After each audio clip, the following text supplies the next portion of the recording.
중국이 러시아를 측면 지원하며 미국의 패권에 도전하고 주요 7개국에 맞서는 브릭스 즉 브라질, 러시아, 인도, 중국, 남아프리카 공화국과 급속히 세를 불리고 있습니다. 미 싱크탱크들은 이를 냉전 이후 미 패권의 최대 위협으로 진단하고 있습니다. 미국에서는 서둘러 한국을 G7에 넣어야 한다는 목소리가 높아지고 있고 러시아 역시 한국의 우크라이나 무기 지원에 대해 긴장감을 놓지 못하며 한국을 달래는 모양새입니다. 동북아 지역에 있어서 세계 군사력 5위에 해당하는 한국의 역할이 어느 때보다 주목을 받는 가운데 이 내용 좀 더 자세히 알아보도록 하겠습니다. 미 애틀랜틱 카운슬의 안보 전문가 마커스 갈라우스카스는 시진핑의 중국과 푸틴의 러시아가 점점 더 연합하고 긴밀히 협력하는 새로운 전략적 시대에 이르렀다면서 양국은 사실상 동맹 관계라고 평가했습니다. 파이낸셜 타임즈는 미국의 분석가들은 중국이 궁극적으로 베이징을 극점으로 하는 또 하나의 단극 시대를 달성하려는 비전을 갖고 있다고 믿고 있다고 전했습니다. 중국과 러시아가 미국이 첨예하게 맞서는 사이 인도, 베트남, 브라질 등 지정학적 이점을 가진 신흥국들은 실익을 추구하며 제3의 세력을 형성하고 있습니다. 미중이 경쟁하는 인도태평양의 요충지이자 글로벌 공급망의 핵심 국가로 평가받는 베트남의 경우 지난 10개월 동안 미중러 등 세계 3대 강대국 정상을 모두 안방으로 불러들이는 놀라운 존재감을 과시했습니다. 푸틴 대통령이 최근 중국과 북한에 이어 바로 베트남을 찾은 것은 미국의 텃밭인 인도태평양 지역에서도 외교적 영향력을 확대하겠다는 포석입니다. 뉴욕타임스는 미국과 베트남이 유대 관계를 발전시켜가는 가운데 러시아는 베트남과의 오랜 군사 협력을 유지하기를 열망하고 있다고 전했습니다. 미국과 함께 쿼드 즉 미국, 일본, 호주, 인도 안보협의 제1원인 인도 역시 유엔의 러시아 규탄 결의안 투표에서 기권하고 서방이 외면한 러시아 에너지를 대거 사들이는 등 독자 노선을 걷고 있습니다. 나렌드라 모디 인도 총리는 다음 달 러시아를 방문할 예정인데 양국 간 정상회담은 우크라이나 전쟁이 시작된 이후 처음입니다. 미국은 인도의 이 같은 모호한 태도에 애를 태우면서도 인도의 지정학적 가치와 특수성을 감안해 이를 용인할 수밖에 없다는 분위기입니다. 중국과 러시아가 주도하는 브릭스 역시 신흥국과 개발도상국을 회원국으로 끌어들이며 국제 질서를 이끄는 주요한 축으로 부상하고 있습니다. 태국, 말레이시아, 스리랑카 등이 브릭스의 문을 두드리고 베트남까지 관심을 보이고 있습니다. 블룸버그 통신은 미중 경쟁 심화로 인한 위험을 완화하고자 하는 국가들의 브릭스 가입은 일종의 해지 수단이라고 분석했습니다. 미국 전략국제문제연구소 부소장 빅터는 나토 정상회의를 계기로 북중러의 위협이 급속도로 커지는 만큼 인태 지역인 한국, 일본, 호주의 방어망을 더 촘촘히 구축해야 한다고 했습니다. G7의 국제질서 장악력이 떨어지고 전 세계 경제에서 차지하는 비중이 줄어드는 가운데 G7의 전면적 개혁이 필요하다는 목소리도 나오고 있습니다. 미 공화민주양당의 안보전략통인 리처드 아미티지 전 미국 국무부 부장관과 조지프 나이 하버드대 교수가 참여한 올 4월 아미티지 나이 보고서는 한국과 호주가 포함되는 G7 확대 개편이 필요하다고 공식 제안했습니다. 맥스 버그만 CSIS 유라시아 국장은 최근 CSIS 토론회에서 호주와 한국의 가입에는 큰 공식적인 절차가 필요하지 않다며 G7의 진화 과정에서 이유도 어떤 면에서는 비공식적으로 들어왔다. 이미 참여하고 있는 같은 마음을 가진 이 두 국가를 추가하는 것은 G7을 보다 강화할 것이라고 말했습니다.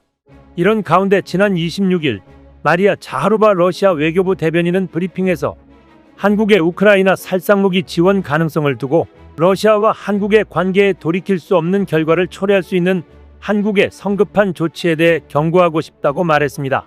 이에 임수석 외교부 대변인은 이날 정례 브리핑에서 한러 관계에 돌이킬 수 없는 결과를 초래하지 않도록 러시아 측이 실수하지 말 것을 경고한다고 맞받았습니다.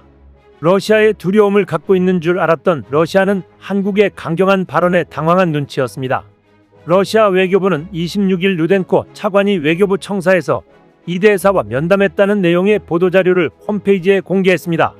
러시아 측은 면담에서 한국 고위 당국자들이 용납할 수 없는 반러시아적 발언을 했다며 한국이 한반도의 긴장 고조를 촉발하는 대결적인 정책을 재검토할 것을 촉구했습니다.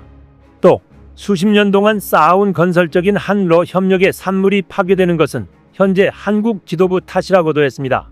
러시아 측은 자국과 북한이 한반도의 평화 안보를 위협한다는 비판을 두고는 근거 없는 비난이라고 일축했습니다.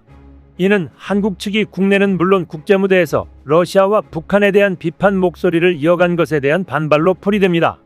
한국 외교부는 27일 보도자료를 내고 이 대사가 루덴코 차관과의 면담에서 북한의 군사력 증강에 도움을 주는 어떠한 협력도 우리의 안보를 심각하게 위협하는 행위라며 북러 조약의 엄중한 우려를 표명했다고 밝혔습니다. 러시아 측은 한국의 대응에 유감을 표하면서도 북러 협력은 한국을 겨냥한 게 아니라는 기존 입장을 재확인했습니다. 러시아 측이 자국의 강경 발언을 공개하긴 했으나 이 대사와의 만남을 초치가 아닌 면담으로 표현한 점은 주목되는 점입니다. 초치는 보통 항의성 행위에 붙이는 표현인데 면담으로 표현한 것은 러시아 측이 한러 관계 관리를 위해 수위를 조절한 게 아니냐는 해석이 나옵니다. 러시아 측이 한국의 우크라이나에 대한 살상무기 지원을 막기 위해 강원 전략을 구사하는 게 아니냐는 분석도 있습니다. 반면 나토의 수장은 한국 역할의 중요성을 강조하고 있습니다. 옌스 스톨텐베르그 북대서양조약기구 사무총장이 현지 시간 27일 한국의 우크라이나 무기 지원은 북한의 대러시아 지원과 달리 합법적이라면서 현실화 시 전선에 유의미한 변화를 줄 것이라고 밝혔습니다.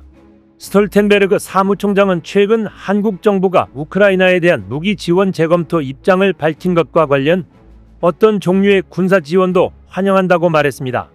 스톨텐베르그 사무총장은 결정은 한국의 몫이라고 전제하면서도 한국은 첨단 방위산업이 구축돼 있고 고급 역량을 갖추고 있다.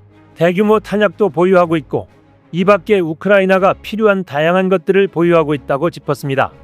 한국의 무기가 직접 전달될 경우 전선에 미칠 영향에 대해서는 당연히 변화를 가져올 것이라고 견해를 밝혔습니다.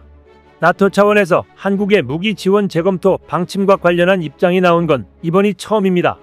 스톨텐베르그 사무총장은 특히 러시아, 우크라이나에 대한 각각의 지원을 동등시하려는 모든 시도는 완전히 틀린 것이라고 힘줘 말했습니다. 두 문제 사이에는 등가성이 성립하지 않는 만큼 동일선상에 놓고 취급하면 안 된다는 것입니다. 구체적으로 북한의 대러시아 지원과 한국의 우크라이나 잠재적 지원 간에 어떤 도덕적 등가성을 부여해서는 안 된다며 이 전쟁은 러시아가 국제법을 위반하고 이웃 국가를 침공한 전쟁이므로 러시아의 불법 전쟁의 지원도 당연히 불법이라고 지적했습니다. 반면 자위권을 행사하는 우크라이나에 대한 지원은 합법이다. 유엔 헌장에도 명시된 권리라며 대우크라이나 지원이 한국이나 나토 동맹들을 전쟁의 당사자로 만들진 않는다고 강조했습니다. 러시아가 한국의 우크라이나 무기 지원 가능성에 대해 비난을 퍼붓고 있는 가운데 이 현안이 한국에서 여전히 민감한 주제인 점을 고려한 듯 발언 수위를 조절하면서도 북한의 대러시아 무기 지원과는 본질적으로 다르다는 점을 들어 우크라이나 지원에 대한 정당성을 부각하려는 의도로 해석됩니다. 사실상 세계 군사력 2위이자 군수물자 생산력 1위인 한국 없인 전쟁도 할 수 없는 상황이라 한국의 비중이 커지는 형국입니다. 중간자적인 역할로 국익을 위해 지혜 있는 외교가 필요한 시점입니다. 이상 시온TV였습니다.